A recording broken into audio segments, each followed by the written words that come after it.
Paz para todos, bem-vindo ao canal. Muito bom você estar por aqui para nós juntamente aprendermos mais sobre a palavra de Deus. Hoje eu quero falar um pouco de Mateus, né? Eu sei que nós estamos numa sequência do livro de Marcos. No próximo vídeo eu retorno, porque eu estava lendo aqui na parte da manhã e isso tocou tanto o meu coração que eu queria compartilhar aqui com vocês. Mateus capítulo 10, a partir do versículo 34. Nessa passagem aqui, Jesus, nessa altura do campeonato aqui, ele está falando do amor de Deus, fazendo milagres, agindo de forma poderosa, trazendo a sua graça, a sua misericórdia. Porém, algumas pessoas que estavam seguindo Jesus, era por causa da multiplicação do pão, era por causa dos milagres, não estava vindo por causa da pessoa de Cristo. Então Jesus faz questão agora aqui de deixar as coisas claras. Ele quer deixar as coisas muito bem explicadas.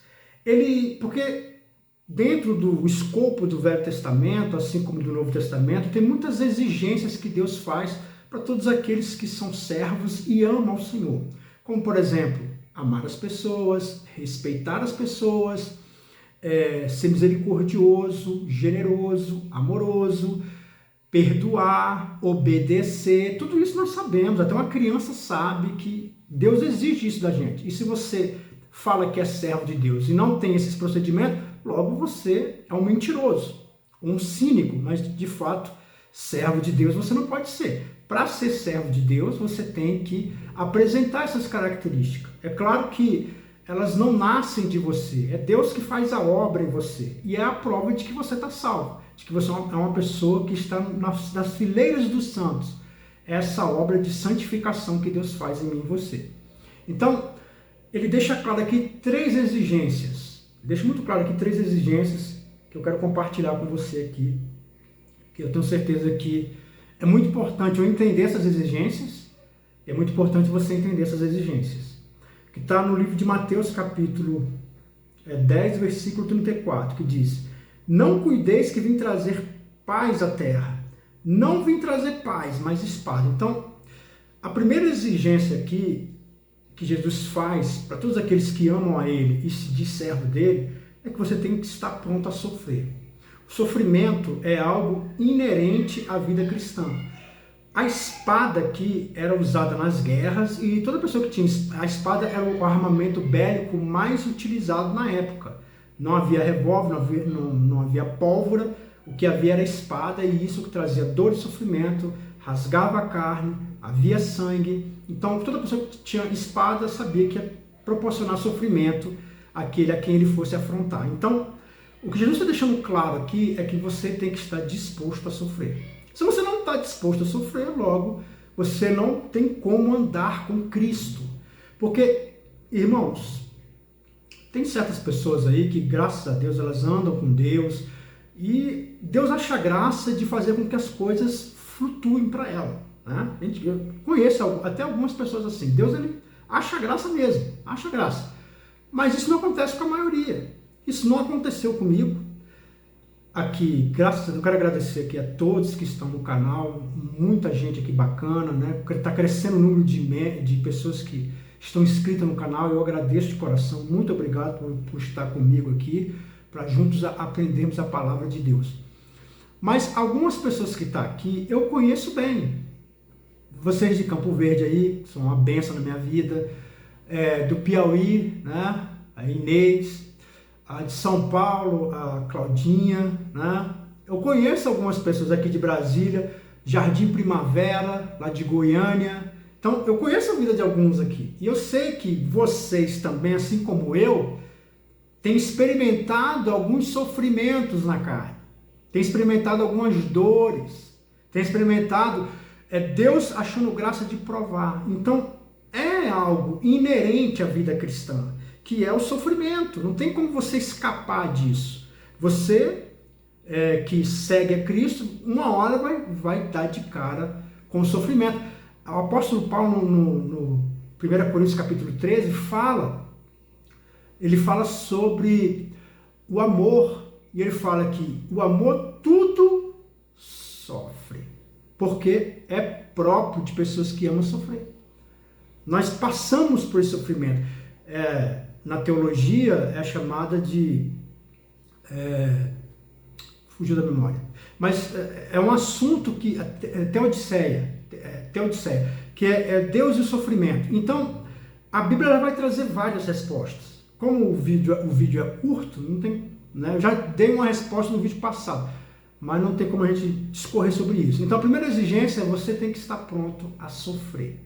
Se você não quer sofrer, então o cristianismo, na verdade, não é uma boa opção para você, porque a maioria vai experimentar sofrimento segundo a graça e a misericórdia. Assim como Deus achou graça de provar o seu filho, nós não somos melhores do que ele. Nós vamos passar por alguns sofrimentos, passar por algumas dificuldades, mas isso é andar nas caminhadas que Cristo andou. Então, no versículo 35, ele vai falar da segunda exigência que ele faz. Porque eu vim pôr em disseção um homem contra o seu pai, e a filha contra sua mãe, e a nora contra sua sogra. Então, a primeira é você estar pronto para sofrer. A segunda exigência que ele deixa claro aqui é que dentro da sua família você tem que amar a Deus mais do que os seus próprios familiares. Ele chega a citar: porque eu vim pôr em disseção, ou seja, em atrito, o homem contra o seu pai. A pergunta é: você conhece um laço tão forte quanto de um filho de um pai? Eu amo meu pai é vivo, né? Graças a Deus. João Luiz, beijão para você, meu pai, tá aí vivo, saudável, graças a Deus, e eu o amo. Eu tenho 2 filhos, João Pedro e Carlos André, eu os amo, eu amo meus filhos. Existe um laço tão forte quanto esse, mas Jesus deixa claro que muitas vezes esse laço é rompido por causa do amor que você tem a Deus. E a gente está cansado de ver isso, tanto nos tempos atuais, quanto na trajetória da igreja. A gente vê pessoas que tiveram brigas com pai, com mãe, pais entregaram filhos, filhos entregaram pai, por amor ao evangelho. Em nenhum momento aqui, ele está dizendo aqui que você tem que deixar de conviver com teu pai e com tua mãe, privilegiar os seus trabalhos na igreja e abandonar o teu pai e tua mãe, ou então desprezar o seu pai e sua mãe por causa do amor a Deus. Não é isso que ele está dizendo. Claramente, o que ele deixa muito claro aqui é que se for necessário escolher entre o pai e a mãe ou o filho, escolha Deus. Escolha Deus. E ele dá um outro exemplo, que é a filha com sua mãe. Há um laço tão forte quanto o de uma mãe com uma filha. Lá no Jardim Primavera, Deus achou graça que eu pudesse conviver muito com uma família muito abençoada, que é a Dona Valdira, seu Josa, estão aqui no canal, beijo para vocês. Eu os considero como meu segundo pai e minha segunda mãe. Então, o que eu sempre vi claramente, o amor dessa mulher para com os filhos. Ela ama tanto os filhos que ela foi capaz de fazer grandes sacrifícios. Aí eu te pergunto, existe laço mais forte do que esse? Do amor de uma mãe com a sua filha? E ele dá um terceiro exemplo, da nora com sua sogra. Eu sei que no Brasil se faz muita chacota, né, com sogra, com nora, com sogro, porque querem sempre expressar o quanto é difícil esse relacionamento, mas no Antigo Oriente eram laços fortes, como de pai e filho, de mãe e filha. Então, eram laços profundos. Então, ele está deixando bem claro que, se você ama a Deus de uma forma profunda, provavelmente, se tiver que isso acontecer, você tem que privilegiar o amor a Deus e não a essa família, né? Que muitas vezes te custa caro, te custa, às vezes, quebrar relacionamentos, às vezes não ter certos privilégios, como muitas pessoas perdem privilégios simplesmente porque amam a Deus de todo o coração.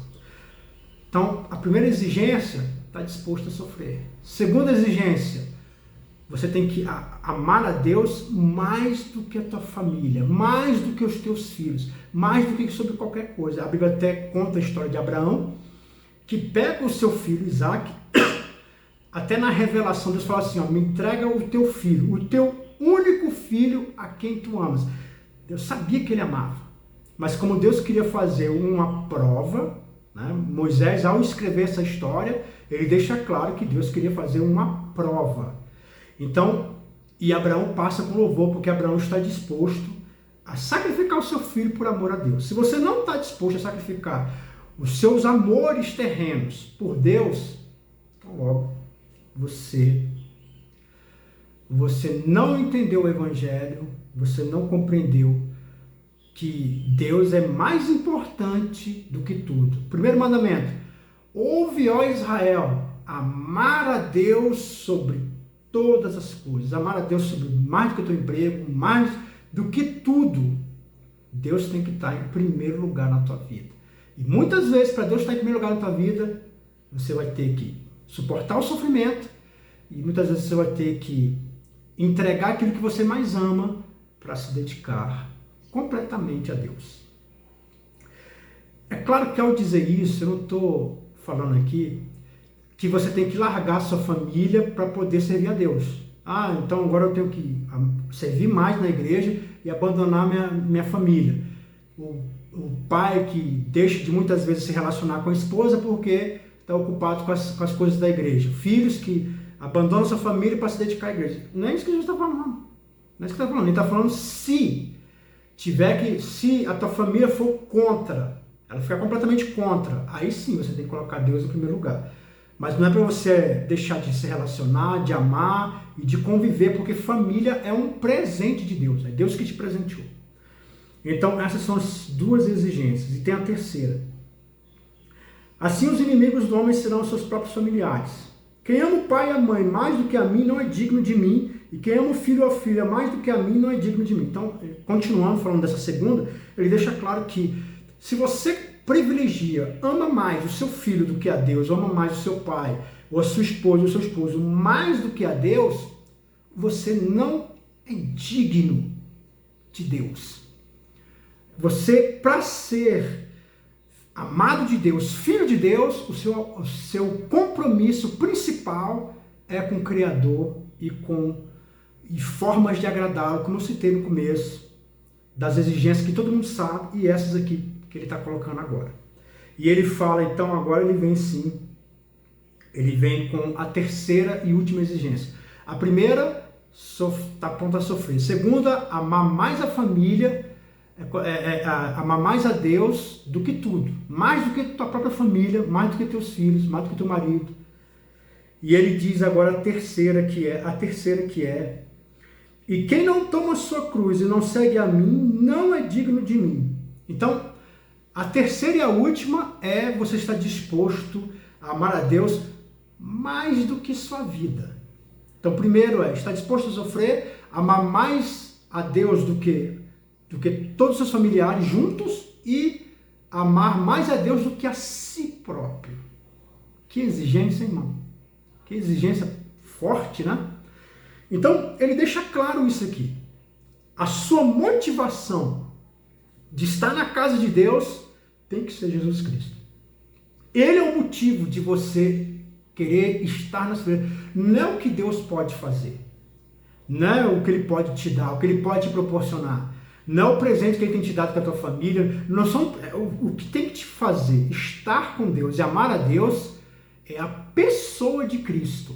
É por isso que Ele faz essas exigências. E Ele diz, quem achar sua vida, perdê-la-á. Quem perder a sua vida por amor de mim, achá-la-á.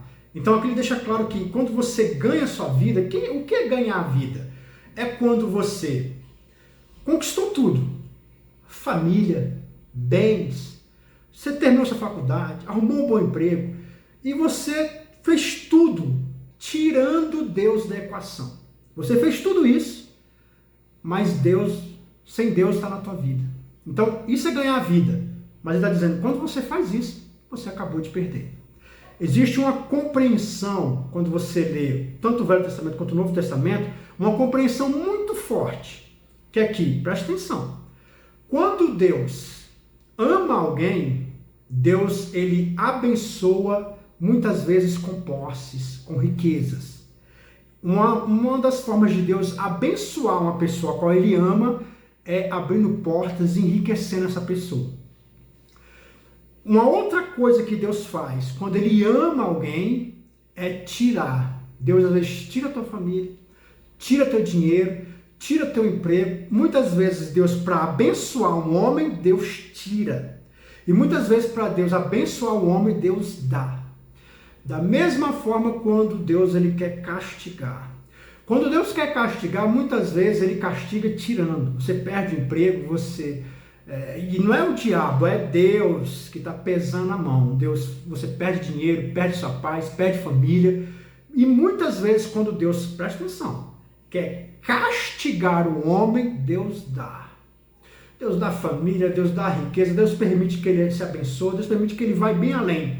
Porque a riqueza é tanto uma ferramenta para Deus abençoar, quanto para Deus amaldiçoar. Esse próprio versículo já está deixando claro, quando você ganha a sua vida. Mas tem outros também, por exemplo, o jovem rico, ele ganhou tanta riqueza, mas aquela riqueza não fez nenhum bem para ele espiritualmente, fez um mal. Claro que carnalmente fez. Né? Enquanto ele estava vivendo aqui na terra, tenho certeza que ele foi muito feliz, porque ele teve o que quis e usufruiu do que quis. Porém, espiritualmente, ele não teve nada. Ele fez foi perder. A riqueza que ele ganhou foi perda para ele. Tem uma outra passagem também no livro de Lucas que fala que um homem ele era muito rico, e ele está ficando mais rico. E o que ele resolve fazer? Ele tem um celeiro onde ele coloca toda a sua riqueza. E ele pensa assim, bem, eu estou ficando mais rico, então o que eu vou fazer? Eu vou arrebentar esse celeiro e fazer um maior, para assim caber mais riqueza. E a palavra de Deus diz que lá do céu, Deus diz, louco, hoje te pedirão a tua alma. Isso que você está guardando vai ficar para quem? Então, um texto que deixa claro que a riqueza que aquele homem estava tendo, na verdade, estava amaldiçoando ele, estava cegando ele, e aquilo não servia de bênção para ele. Por isso que a Bíblia fala que a riqueza, quando vem de Deus, não traz dores. Então, qualquer riqueza que não